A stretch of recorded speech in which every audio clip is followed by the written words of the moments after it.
5,000 likes to this video, we will upload more patriotic news. Thank you. North Korea released a Canadian pastor and still holds 3 American citizens. As US and North Korea are having a combative relationship, North Korea just released a Canadian priest who is in their prison since 2015. Hyeon-soo Lim, 62-year pastor, was sentenced to lifetime in prison for attempting to take down Korean government, charges that the Canadian officials denied. Lim was released 2 months after an American student Otto Warmbier died in North Korea, after serving approximately a year in prison because he stole a propaganda poster. Lim came back with serious health problems, and he had a dramatic weight loss, stated Lisa Pak, a family spokesperson. We are relieved to hear that Reverend Lim is on his way home to finally reunite with his family and meet his granddaughter for the first time, Pak stated. There is a long way to go in terms of Reverend Lim's healing. Therefore, in the meantime, we ask the media for privacy as he reconnects with his loved ones and receives medical attention. As James Lim, the pastor's son, stated, he was informed that Canadian officials delivering a letter to Kim Jong-un just departed for North Korea to secure Lim's release. In February 2015, Lim was arrested during a humanitarian mission. He was representative of the Light Korean Presbyterian Church, which he had led since 1986. As his family stated, Lim visited North Korea at least 100 times before he was arrested. North Korea has many other foreigners detained, among which are 3 Americans that we know of. Businessman Kim Dong-chul, imprisoned in October 2015, who was sentenced to a 10-year in prison for espionage. 2 other American citizens are detained, for hostile acts against the government. Kim Song-duk, an academic also called Tony Kim, was imprisoned in April. Researcher Kim Hak-song was imprisoned in May. Please share this post on Facebook with your thoughts. What is your opinion on this? Scroll down to comment below.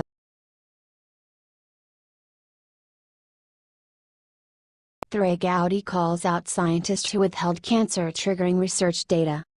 Gowdy has been asking questions whether the National Cancer Institute swept proof under the rug in regards to a potential cure, a herbicide, which allegedly cures cancer. Gowdy sent a letter on Tuesday to the NCI, asking the details of their research. The letter was intended for scientist Aaron Blair, who first broke the news of the potentially healing herb. The committee is concerned about these new revelations, especially given Dr. Blair's apparent admission that the AHS study was powerful, and would alter IARC's analysis of glyphosate, Gowdy wrote. This came right after the International Agency for Research on Cancer, IARC, stated that the herb might actually cause cancer instead of treating it back in 2015. Gowdy further asked for an in-depth proof that justified Blair's decision to conduct an individual study from the one carried out by IARC. This development affected Monsanto, an agribusiness that grows the Roundup weed that is packed with glyphosate. Monsanto is doing its best to keep people from understanding that glyphosate is, in fact, a cancer-triggering substance. In March, the European Chemical Agency, ECHA, ruled that the available scientific evidence did not meet the criteria to classify glyphosate as a carcinogen. Aside from Gowdy, other Republicans also raised suspicion on the study, including Senator Jim Inhofe of Oklahoma, who asked the Department of Health and Human Services to publicly admit and prove that glyphosate doesn't cause cancer. Blair has been blamed of mishandling relevant information regarding the study, alongside investigators at Duke University who were also accused of tampering with related data. POTSCAN stated the fake data was being included in various publications and grant applications. Former analyst Joseph Thomas noted that the university didn't pay attention to POTSCAN's research, although the signs were more than obvious. She collaborated with Michael Foster, to whom the Environmental Protection Agency gave a grant in 2007. The grant was supposed to serve to find if subjection to airborne particulates can cause lung cancer in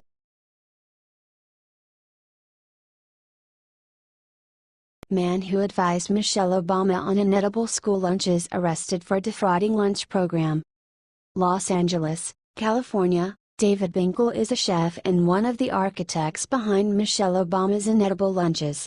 He was recently arrested for defrauding the school lunch program and is facing up to 13 years in prison if convicted. LA Times reports, David Binkle was hailed as a pioneer among school nutrition advocates for accomplishing a near Herculean task, using produce and meats provided by local growers to greatly reduce the number of fatty meals served in the nation's second-largest school district. The initiatives won the district numerous awards, drew praise from then First Lady Michelle Obama as she led a national push to combat childhood obesity, and earned Binkle appearances on TEDx Talks. The 55-year-old appeared in court on Tuesday and pleaded not guilty to 15 felony counts including embezzlement and misappropriation of public funds. He posted $220,000 bail and is scheduled to return to court in October. While recognizing that everyone is innocent until proven guilty, the charges against Mr. Binkle are extremely upsetting as they do not reflect the professionalism, ethics and character we expect of all LA Unified employees, the school district said in a statement. According to court documents, Binkle repeatedly misappropriated district funds in amounts ranging from $5,000 to $15,000 between 2010 and 2014. Prosecutors also allege that he forged an application to become a vendor with the district and failed to disclose outside financial interests. If convicted, he faces up to 13 years in prison. Interestingly, George Beck, a former Food Services Deputy Branch Director responsible for accounting and budgets, previously told The Times he began questioning Binkle's management of the marketing program as early as 2011. Beck says he was laid off in retaliation 2 years later while no action was taken against Binkle.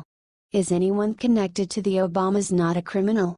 Michelle Obama's disgusting lunch program is a thing of the past. The children don't miss these plates of slop. Good riddance to the chef and to Michelle Obama's legacy.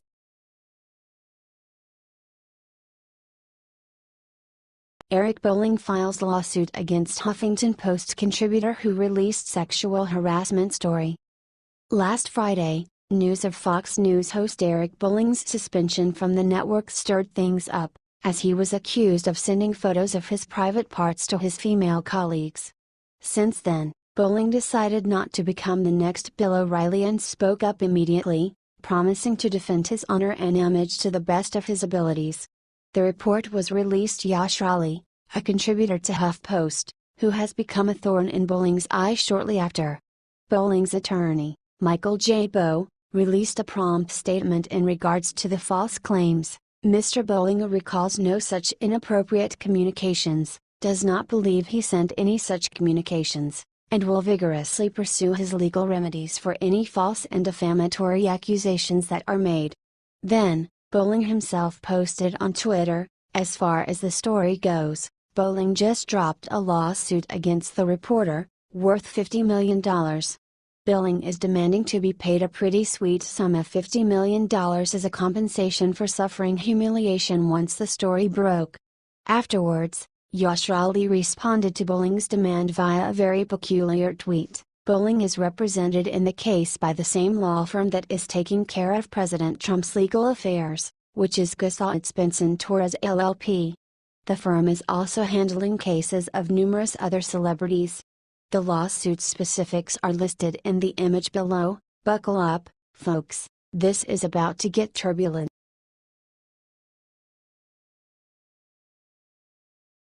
New emails show Comey and Lynch collusion over tarmac meeting. More information is coming out about the meeting former Attorney General Loretta Lynch had with Bill Clinton last summer, indicating that her top lawyers at the Justice Department edited press statements concerning the event in question. The Washington Free Beacon is reporting, the same attorney, Paige Herwig, is now the Deputy General Counsel for Democrats on the Senate Judiciary Committee.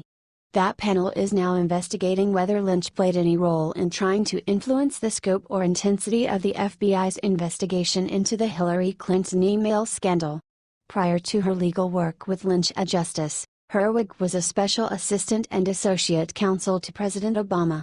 Newly released Justice Department emails show that Herwig, whose title was counselor to the Attorney General at the time, helped edit the first media statement responding to inquiries about the tarmac meeting. Those emails were included in 413 pages of Justice Department documents the American Center for Law and Justice, ACLJ, obtained through a Freedom of Information Act lawsuit. The emails show that on June 29, 2016, 2 days after the Clinton-Lynch meeting when the national news media was first learning of the tarmac one-on-one, Melanie Newman, the then Director of Public Affairs at the Justice Department, emailed her FBI counterpart to flag the media stories about the tarmac meeting that she noted were gaining traction tonight. Newman included a transcript of a question Lynch answered about the meeting the following day, as well as Justice Department talking points on the topic, which are redacted in the emails. The meeting between Clinton and Lynch occurred right after the conclusion of the FBI investigation into the email scandal that played a significant role in Hillary's loss to Donald Trump in last year's election. What makes this meeting look so shady is that Lynch was the individual who would determine whether or not to pursue criminal action against Clinton for her email debacle, and after this little rendezvous, she decided to go ahead and accept the FBI recommendation. 4 days passed and former FBI Director James Comey held a press conference where he more or less said Hillary was off the hook and cleared from indictment. Comey has stated that the meeting between Clinton and Lynch was a deciding factor in coming out and stating that while Hillary was extremely careless, she hadn't done anything criminal. Seems pretty clear that Hillary got away with this whole email thing without even a slap on the wrist, which does massive damage to our nation. We're supposed to be a nation of laws, a country where every single individual is equal under the law, no favorites or special classes of people. Hopefully, one day, Hillary will be held accountable for her many illegal activities. That day may be soon, as today we reported Trump's Justice Department may be offering her a plea bargain.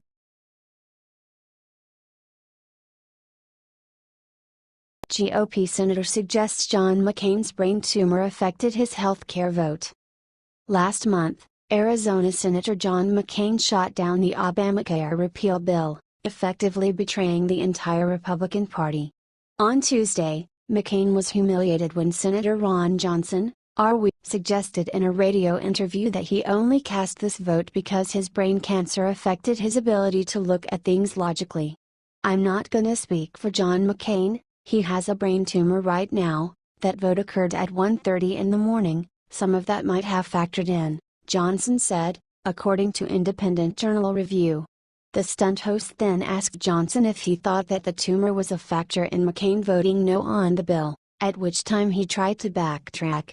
"Again, I don't know exactly what we really thought, and again I don't want to speak for any senator," Johnson responded. "I really thought John was going to vote yes to send that to conference at 10:30 at night. By about 1 o'clock, 1:30, he voted no. So you have to talk to John in terms what was on his mind. It's already known that Democrats were in contact with McCain before the vote, so they likely influenced him." Conservative Tribune reported that McCain received a call from former Vice President and Delaware Senator Joe Biden before the health care vote took place. This has led people to speculate that Barack Obama's second-in-command influenced the Arizona senator to turn on his party. In addition, McCain took a call from Democrat Joe Lieberman, the Connecticut moderate who stood as Al Gore's running mate in the 2000 presidential election. Ed O'Keefe and Paul Kane wrote in the Washington Post that Biden, the former vice president who often clashed in a collegial way with McCain on foreign policy matters, had a more emotional discussion with McCain. The Arizonan's brain cancer is the same diagnosis that Biden's son, Beau, received in 2013. He died 2 years later. Those conversations set in motion the most dramatic night in modern Senate history. What do you think about this? Let us know your thoughts in the comments section.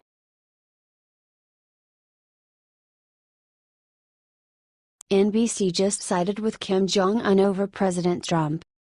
"We not only have a lying, fake news media, they are also vindictive and outright dangerous." President Trump stood up for the American people by telling the chubby North Korean dictator that if he threatens America, he will deal with fire and fury, the likes of which the world has never seen.